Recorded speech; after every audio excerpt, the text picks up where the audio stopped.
Appelklau. Het wär komisch, dat bi all de annen Lü in der schon betteret Obst und Gemüse in Gorn wassender as bi us. Und deshalb besleuten wir Gutsursel und ich, wie man als Willi ab und tun zu klarren, us von de Wisch mit de fällen Appelböhm ein Fallappel zu holen. Dat Gras leich voll von Fallappel. Wir magen aber nicht, dat Willi us sein ha.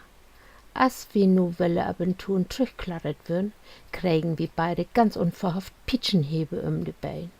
Dat het Willi zieht. Und dat wägen bloß ein Appel, der sowieso in den Boom lägen ha.